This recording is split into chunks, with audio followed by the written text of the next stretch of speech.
Dear student, today we are going to learn about the basic working of integrator using op-amp. Student, as we know that the op-amp can be used in various mathematical operations like addition, subtraction, multiplication, division, integration and differentiation, etc. Therefore, in this lecture we will learn and analyze the working of an integrator using op-amp.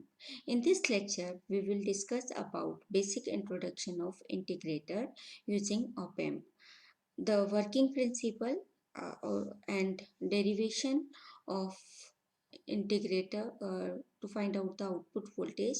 We will also discuss limitation of an ideal integrator, practical integrator and application of integrator. So we will discuss these topics in this lecture. So this is the basic introduction of the integrator using op-amp. As we have discussed earlier about the inverting amplifier. So in inverting amplifier, if we replace the feedback resistor by RF by a capacitor, then the circuit is called as inverting integrator. So this is the inverting integrator circuitry, and here if in inverting amplifier the RF is replaced by this CF, then the circuitry is like ideal integrator. So this is the circuit of the integrator.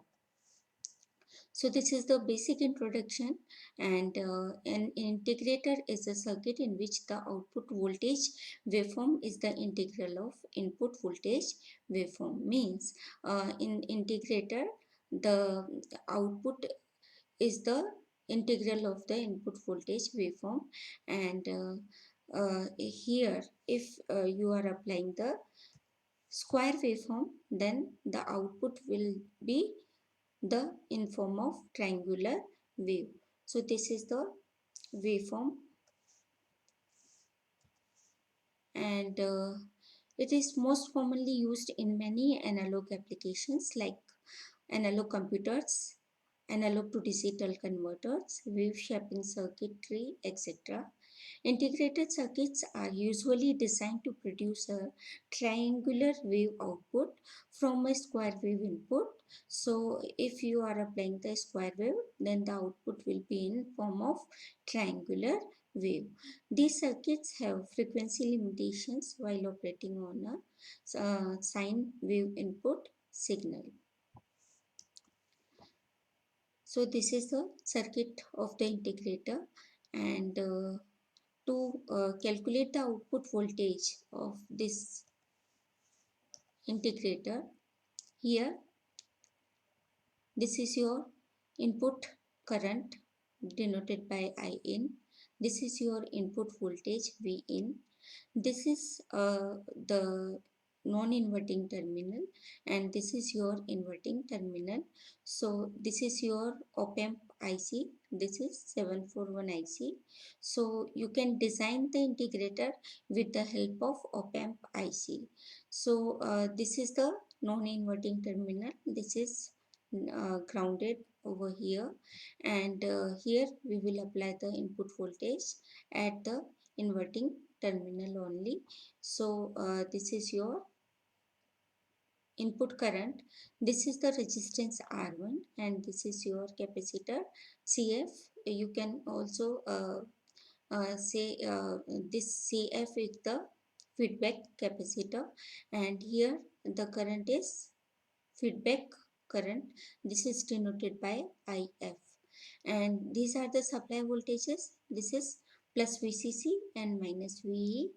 These are always present in case of 741 IC.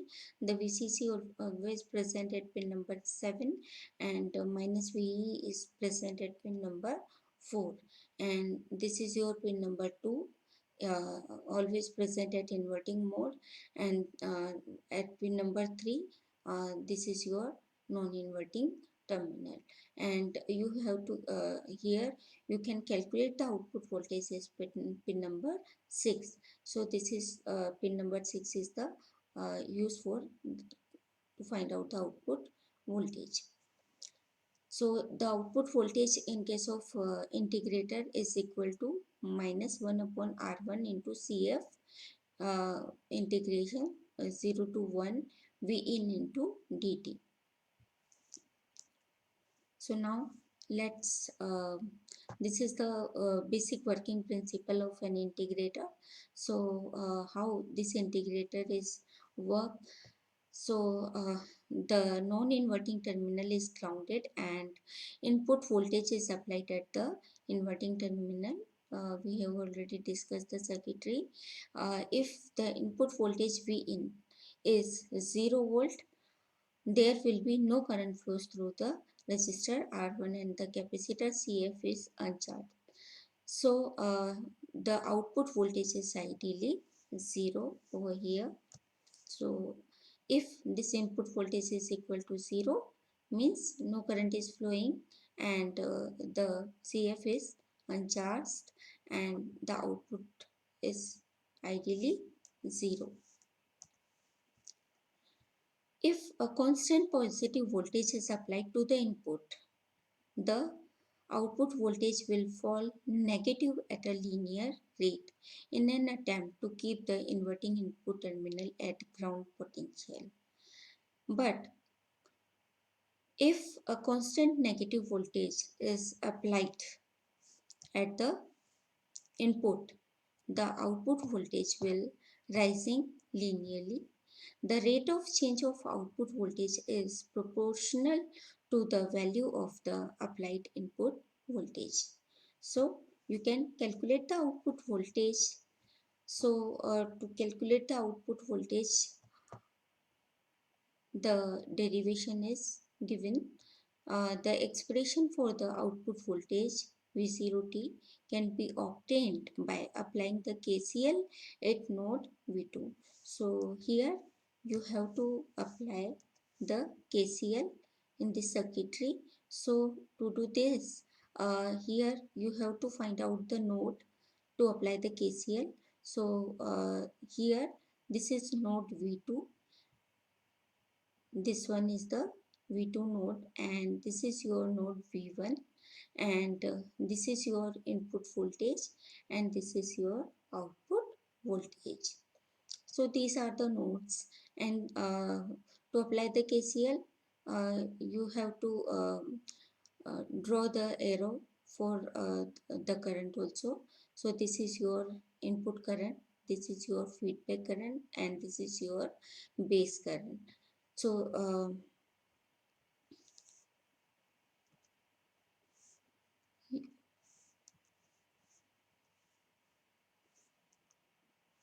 now apply the KCL at node V2.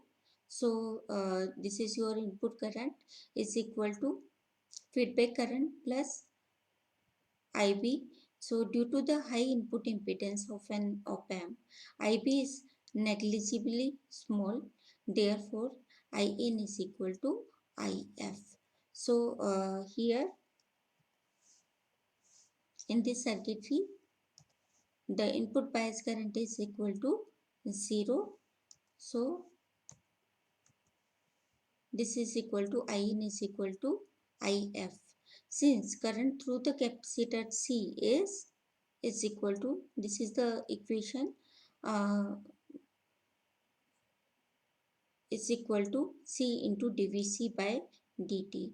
So the feedback current is equal to, according to this formula, the feedback current, because in that circuitry the feedback current is equal to Cf according to this formula, because in that circuitry we are using the feedback resistor. So you can also indicate this C by Cf into D into Vc. Vc is equal to, you can also write over here, Vc is equal to V2 minus V naught. So the collector capacitor voltage is equal to V2 minus V naught. So you can also write this equation. So if is equal to Cf into dV2 minus V naught upon dt. Now the In is equal to V in minus V2 upon R1. So here In is equal to this one. In, this is your input voltage. So In is equal to V in minus V2. This is the node V2 upon R1. So this is the equation of In. Now substituting equation 4 and 5 in equation 2. So this is your equation 4 and this is your equation 5. Now the equation is equal to V in minus V2 because this is your If is equal to In is equal to If. So this is your In. This is V in minus V2 upon R1 is equal to Cf into dV2 minus V0 upon dt. So, however, V1 minus V1 is equal to V2 is equal to 0 because the gain of the op amp, that is denoted by AV, is very large. Therefore, here you can put V2 is equal to 0. So the equation will become V in minus 0 upon R1. Similarly, here V2 is also equal to 0. So put this V2 is equal to 0. So this is equal to Cf into D 0 minus V0 upon dt. So the equation will be is equal to V in upon R1 is equal to Cf into D minus V0 upon dt. Now integrating both sides with respect to the time, then we obtain 0 to t V in upon R1 into dt is equal to 0 to t Cf into d minus V0 upon dt into dt. So here uh, calculate the output voltage. This is equal to V naught is equal to 0 to t integration from 0 to t into Cf d minus V naught upon dt into this. So the output voltage is equal to minus C 1 upon Cf 0 to t V in upon R1 into dt.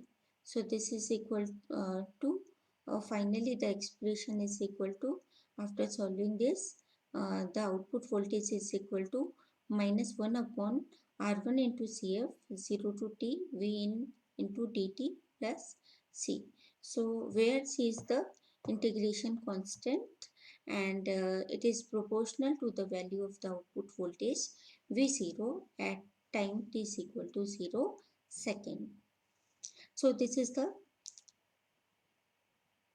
equation to find out the output voltage. So this formula is very important to find out the output voltage in case of integrator.